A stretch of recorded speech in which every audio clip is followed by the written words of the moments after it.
Hey, it's us again.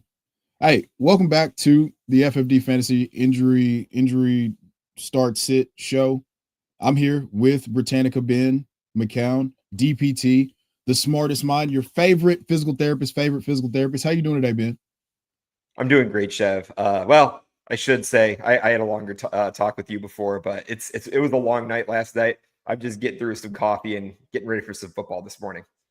We ended up on this side of the dirt, even though you burnt the candle at both ends. But we're here now, and we're here Yeah, today to talk to you about some injuries. Obviously, the one that's been kind of pressing that you've been very vocal about on the show and expressed concern for is Xavier Worthy. So Xavier Worthy today taking on the Baltimore Ravens and what is a must-have, gotta have it situation for both teams. So talk to us about what your outlook is as far as Xavier Worthy and maybe another player that's tied into with a very similar injury to what Xavier Worthy's dealing with right now.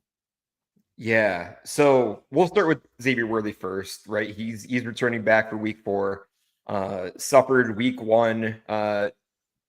Only a few minutes into the game with Travis Kelce, ends up dislocating the shoulder and tears his labrum in can't remember which shoulder, but for a receiver, it doesn't matter, right? For a quarterback, it does. But we're at first we get dislocated shoulder, then we find out he tears his labrum with a pretty significant labral tear. And the thought was, is he going to have surgery or is he going to be returning at some point non-surgically? And he is returning non-surgically with the use of a brace this week. The thing for me and the concern I have with the type of player that Xavier Worthy is in that kind of offense, and I hope it's used differently this week than what we've seen in the past, but such a boomer bust player. And when he has an injury like this ends up putting it more of a floor play for me with Xavier Worthy. But the problem is, like I was telling Rocco in our Discord this week, I don't really have better options on my bench that I'm going to be putting over Xavier Worthy for the ceiling that he could possibly get this week. So I would definitely exercise caution, as you say, with Xavier Worthy in regards to what he's going to give you in your lineup. But unfortunately, you probably have to start it. Yeah, I mean it's one of those things. It's kind of like back in the day when Jordan Reed was playing. Like Yeah. if Jordan Reed was active, you have to play him, and then you either don't watch the game and just go look at how many fantasy points he scored, or you watch the game and you take a little silent deep breath and die a little bit on the inside every single time he gets hit or does anything. You're just like, did he get up? every time the TV like red zone cuts to that game, you're like, is he hurt? Is he hurt? Is he? So it makes funny you. enough, I had that feeling with Jaden Reed going into week 1, and then he just fucking just destroys his shoulder. You did. We talked about with Jaden Reed though, it was the Jones fracture initially. Right, it was the foot. And then completely different injury. And then he ends up, we get the relief of as a fantasy player just not having the trepidation. Now, not to wish injury on any human being ever, but we don't have to deal with the ebb and flow of like, hey, is Jaden Reed going to play? Is he not going to play? Is he hurt? Yeah. Is he now? Not only does he get time to recover from the broken collarbone, but hopefully the Jones fracture has a little bit of time to heal as well with non-surgical intervention, since he didn't have surgery on the collarbone either, did he? No, that would also be like for a fractured collarbone. Just honestly set it, let it heal, and he's gonna be back, 6 weeks or so. Yeah. So, all right. Before we get into more, but yeah, I didn't want to throw us off track there. We were going to talk about another player.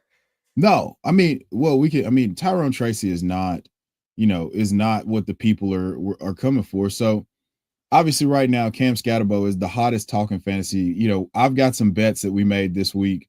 Once you made me aware of what was going on in your Discord. So we now have, just for everybody watching and tracking, we now have a rest of season bet between Cam Scatterbo and Travion Henderson on who's going to score more fantasy points.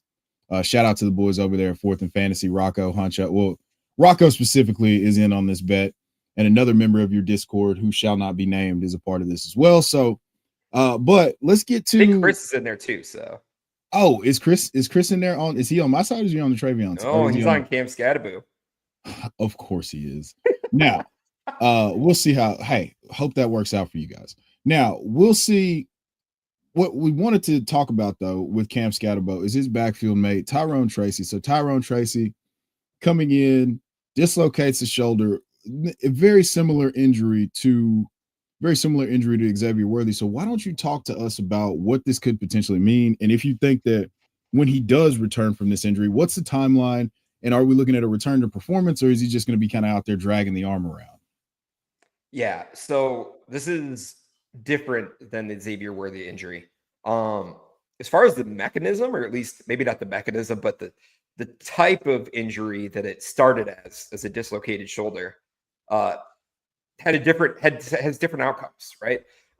We ended up seeing a labral tear with Xavier Worthy, but we're getting word from reports that Tyrone Tracy, there was no talk about any surgery. There was no talk about the use of a brace. The expectation he's back in 2 to 4 weeks. And so, at this point, we're expecting he had a just plain Jane dislocated shoulder, and he is expected to be back and in possibly your lineups in the next couple of weeks. Again, not the flashiest player, and not somebody likely even starting in a main starting roster spot, probably in your flex, but that'll end up being a different thought process with Cam Scadaboo in a couple weeks than what it is right now when he's kind of that featured role in your lineup most likely. Yeah, so he has a tremendous opportunity, but we don't have, we don't have the clarity of thinking that there's not going to be a Tyrone Tracy to overcome. So really Right. this month will kind of tell us what that usage looks like for Scatterbo, and then if there's going to be an opportunity for Tracy to, to retain some of that backfield share, or if it's just the Anglo-Saxon assassin to the moon. Yeah, no, for sure.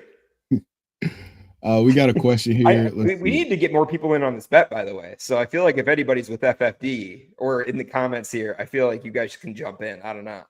Yeah.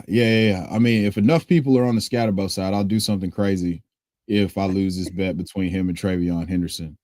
It can't involve like me consuming food though. Like I'll like do an ice bucket challenge or something like that, but like eating food or something like that ain't gonna work. So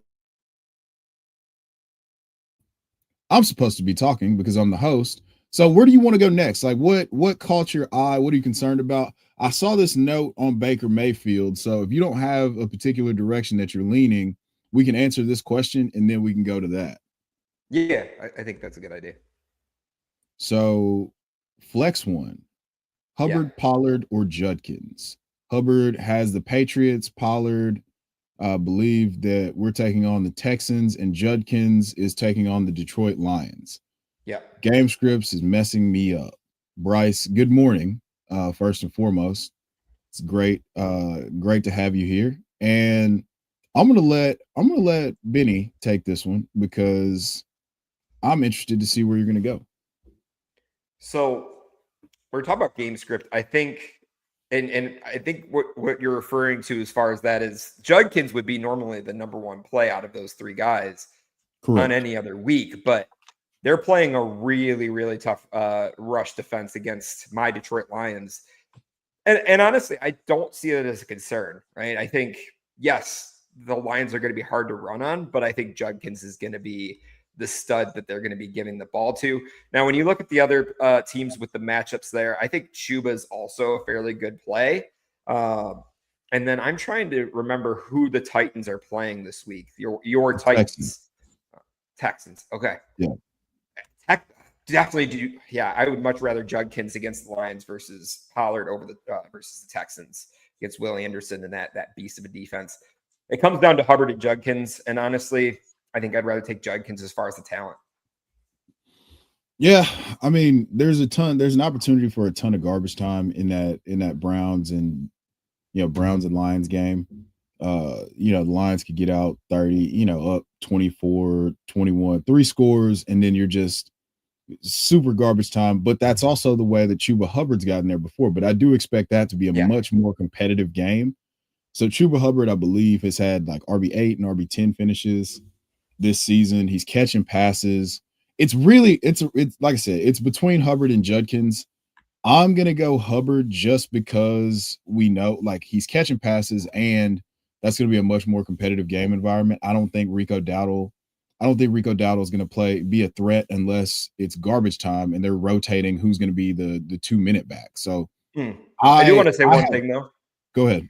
In that, like, people want to say for this Lions Browns game that the game script is really going to favor the Lions, but at the same time, we shouldn't forget about the Browns defense and what they could do against Jared Goff this week, and Yeah. potentially making that keeping this low scoring game and keeping Judkins getting the ball rather than keeping it a pass heavy game script.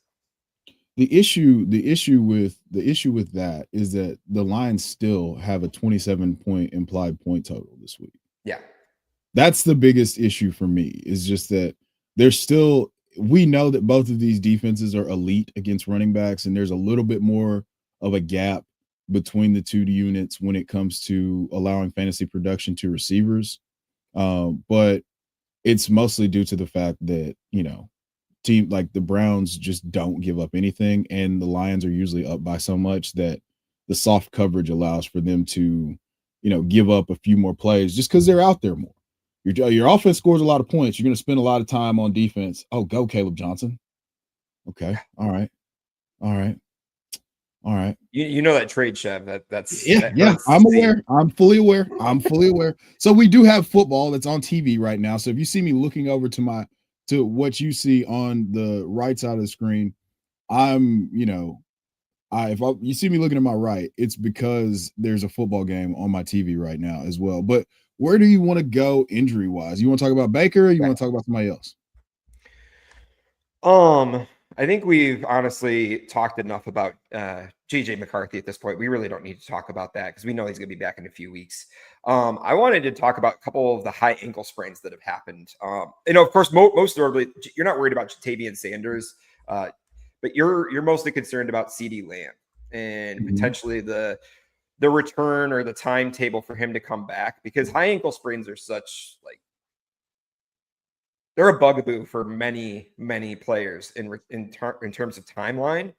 We saw Saquon struggle in getting back onto the field with a high ankle sprain when he was on the Giants.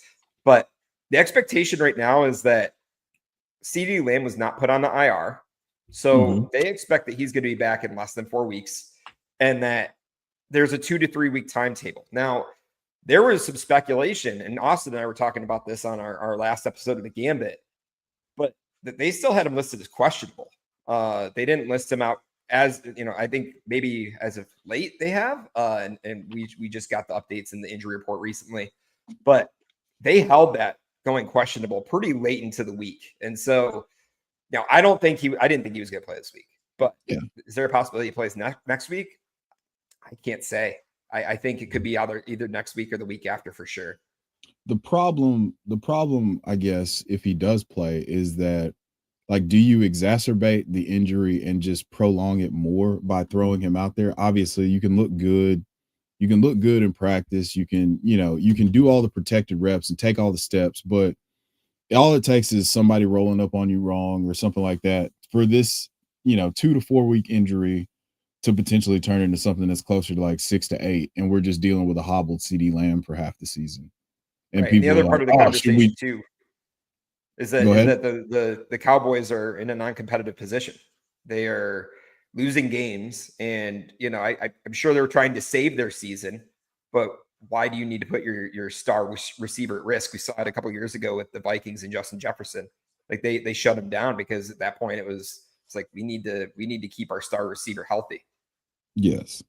And I don't think the Cowboys are smart enough to realize, like, hey, we're not real Super Bowl contenders. So they're going to rush CeeDee Lamb back and potentially do something diabolical, in terms of risking his future. So that's one of the ones to me that really gives you pause. Are there, like, there's been a lot of, I feel like calf injuries, like Chuba Hubbard. You had, I believe, Tedero McMillan Like, first of all, what's going on with the soil in Carolina that's causing all these weird calf injuries?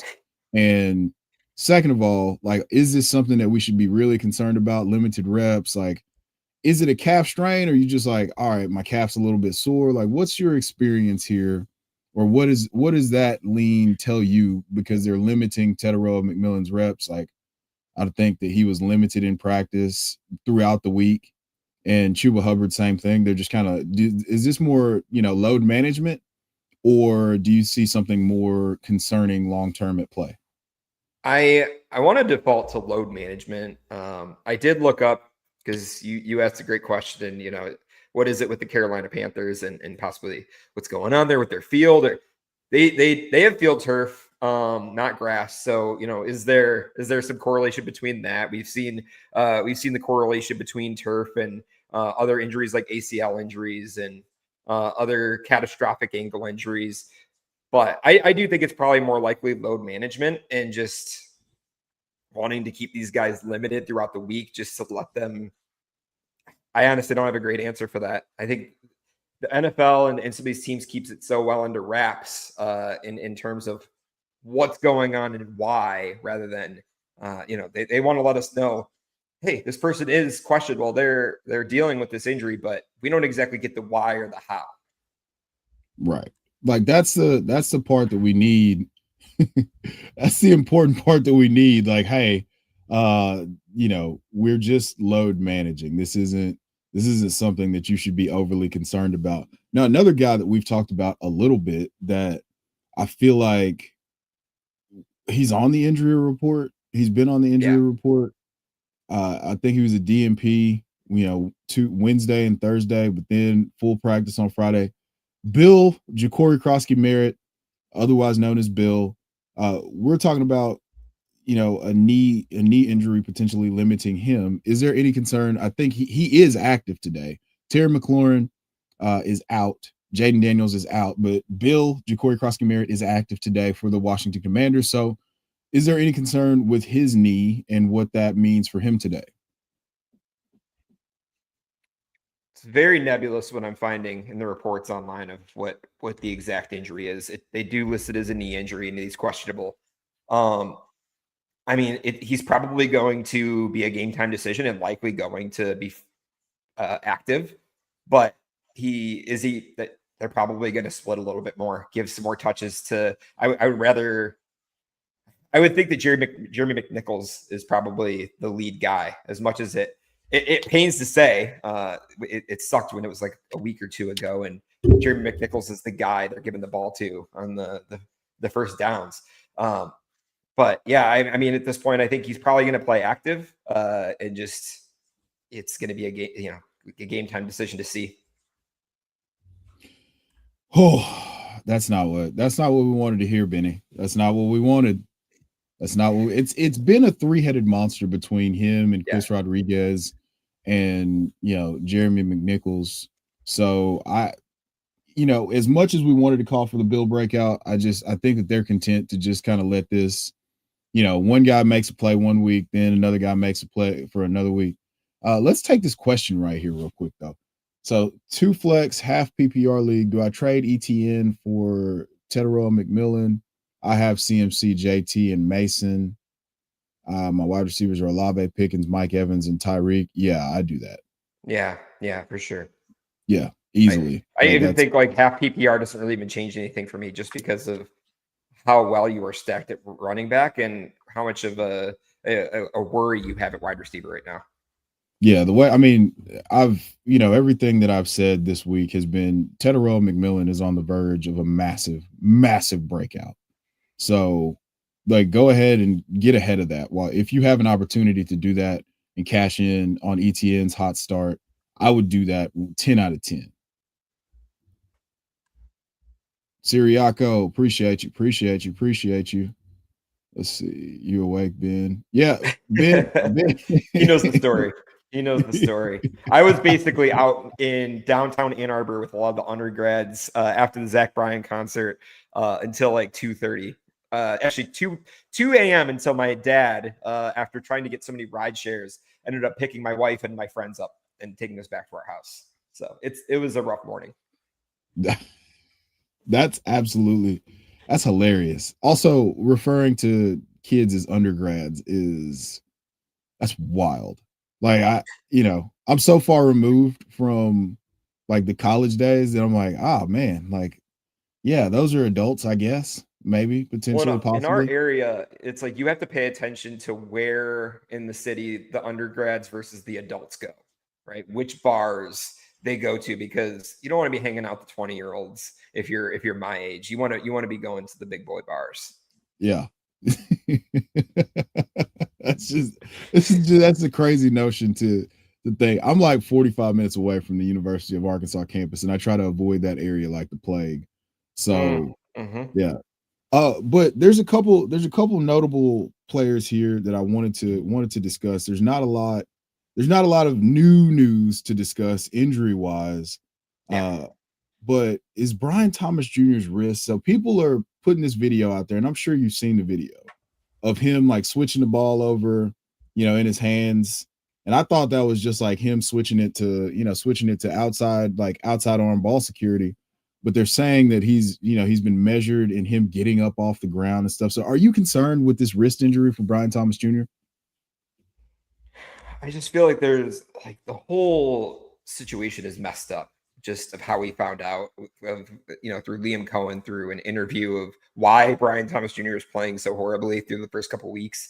And if it's true, it makes sense, right? Like if he has an injured wrist, he is not going to feel comfortable taking hits. And likely, not playing with that dog in him like we've been talking about these last couple weeks.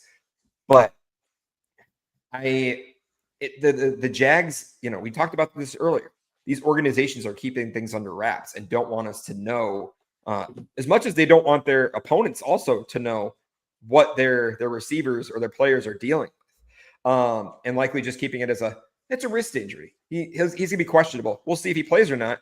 But yeah, unfortunately I don't have any other better information on that, Chev. I don't know when he possibly could have injured it. Could have been during practice. We don't really have any idea of what game he might have injured, if it was week 1 or anything like that. But I don't know. It's kind of a weird situation with Brian Thomas. Yeah, it's very strange, and it doesn't give anybody. It's been a nightmare start to the season for Brian Thomas Jr. It just wasn't. It's not anything close to what people envisioned for Brian Thomas Jr. as far as like the run out. Like, hey, we get Liam Cohen. Hey, we get Travis Hunter to take some pressure off. Hey, we're getting Trevor Lawrence back. All of those things just kind of, what just happened? I'm still here. Okay. Why is it? There you go. Yeah. Randomly, just like, I was just like, I'm talking and it just randomly was like, all right, cool. Get off the screen, I guess.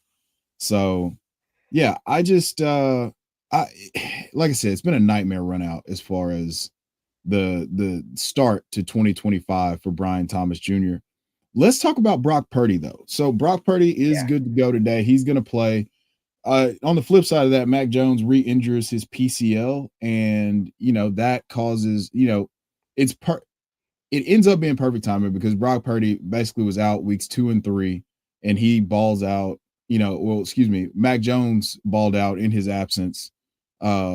Showed more than again that retread quarterbacks are the new wave and the new edge in Dynasty. But that being the case, what do you expect from Brock Purdy coming off of this turf toe and the shoulder injury? Yeah. I can't remember if it was his throwing shoulder. I'm pretty sure. Yeah. Yes. As far as the turf toe, like I think the big difference that we need to differentiate is, and you saw it with Joe Burrow going under season-ending surgery for his turf toe.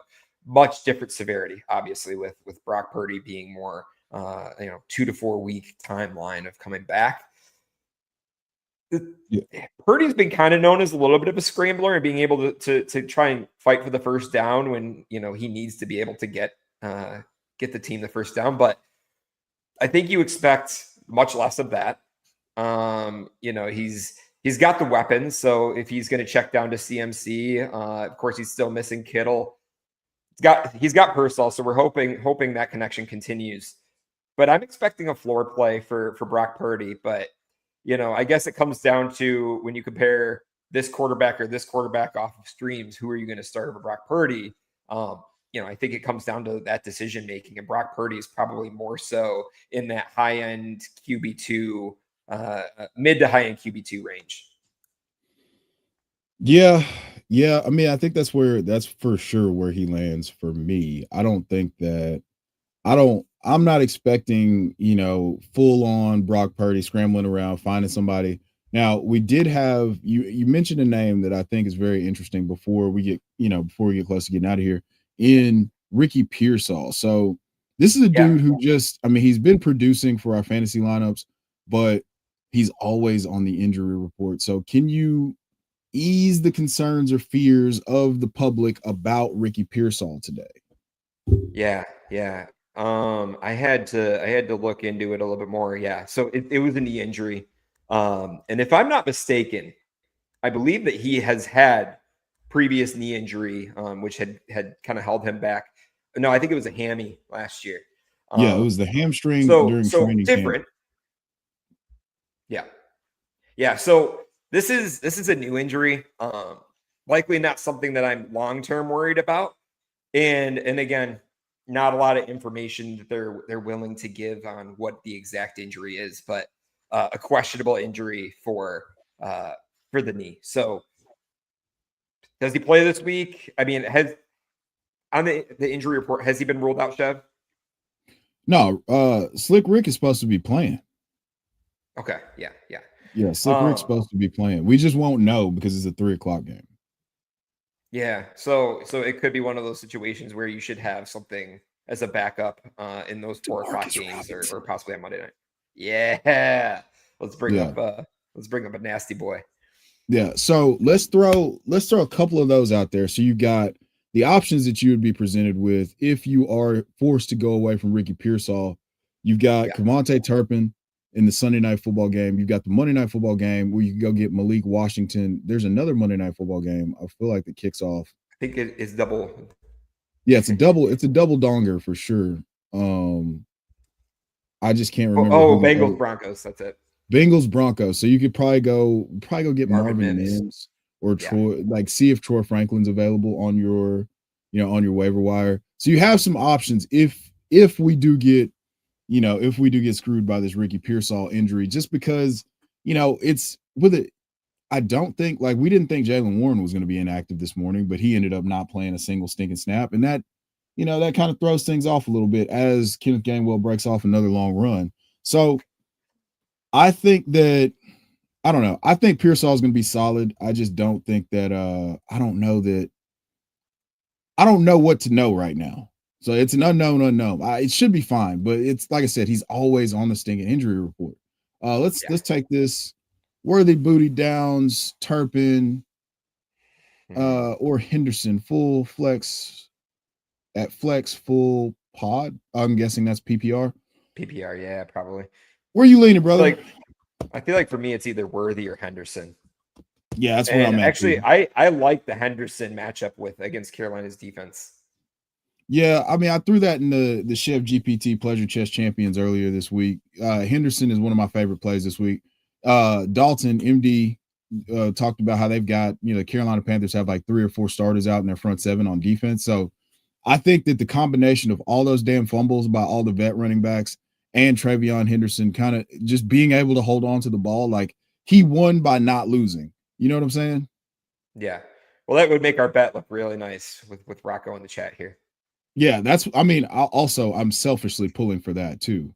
But I'm going to have to see Xavier Worthy make it through a game before I'm putting him back in my lineup. That's my stance that I'm taking on this. Let's see. Hendo or Scat this week? Hendo. You kidding me? I don't even have to. Yeah. Do with that information what you will. Hey, guys, do I start Tet or Debo in full PPR? Just noticed Christian Gonzalez came back, and I'm worried for Tet.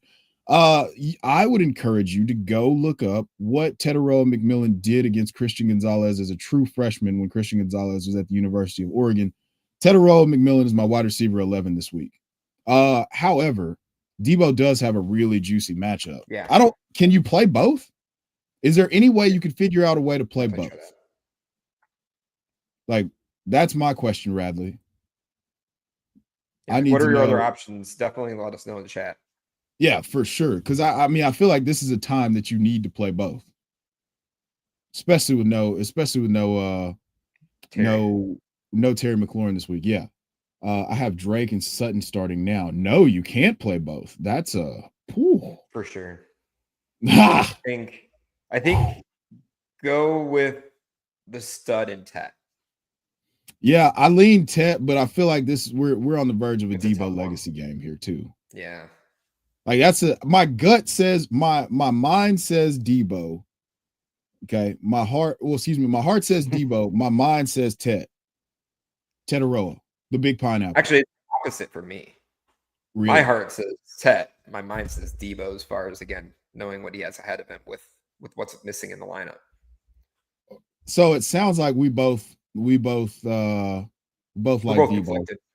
I'm telling you, I have Tetairoa McMillan as my wide receiver 11 this week. I think that, I've also run a bunch of fast drafts and stuff with Debo in my lineup. So literally it's just a toss up. Choose your own adventure.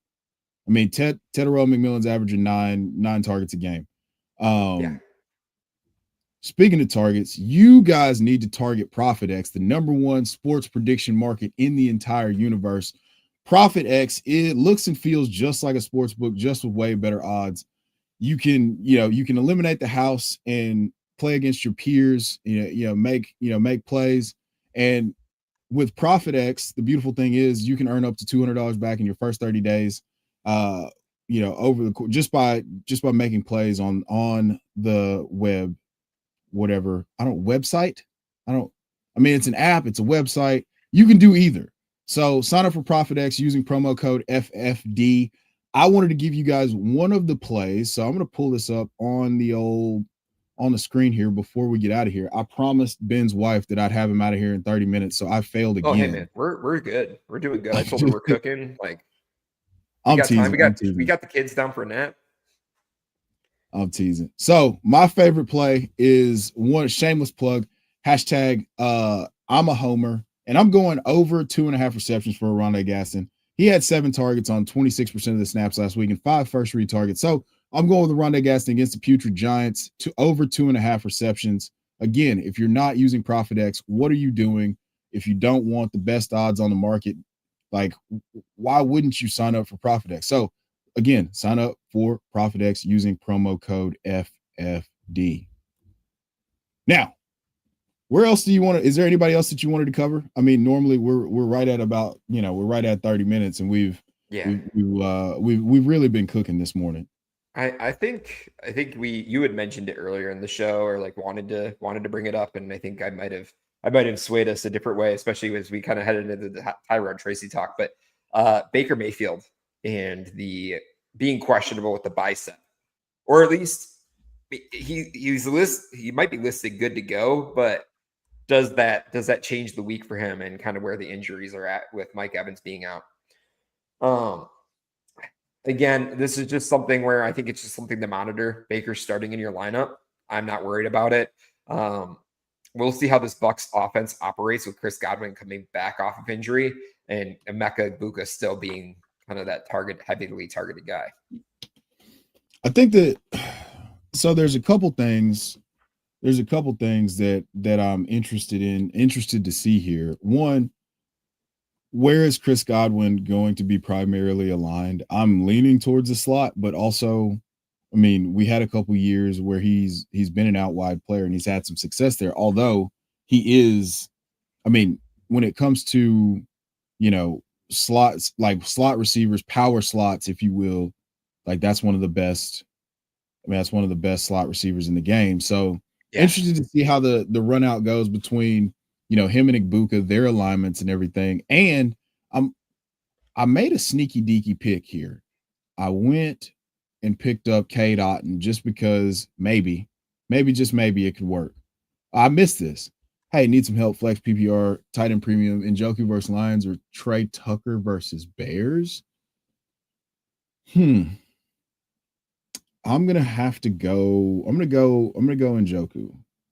Yeah, I mean, same for me, just because of the tight end premium. I think it's just, unfortunately for Trey Tucker, you're just hoping on either the boom or the bust. You're hoping for the boom game when he's really kind of a boom or bust player at this point.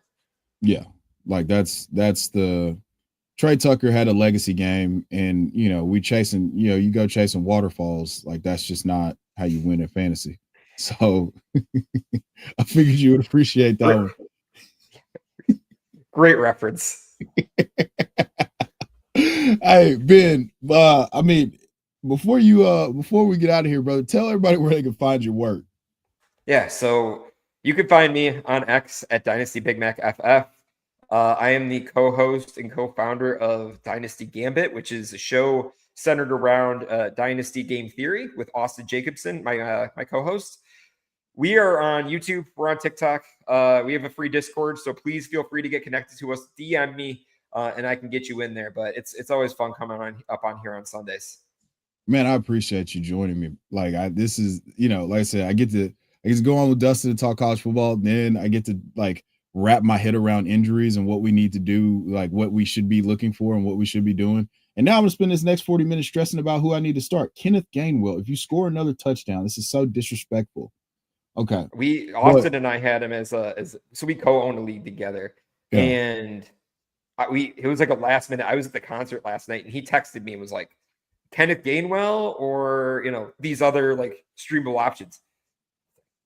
Let's try Gainwell because I feel like Arthur Smith hates his other options. He hates Caleb Johnson apparently.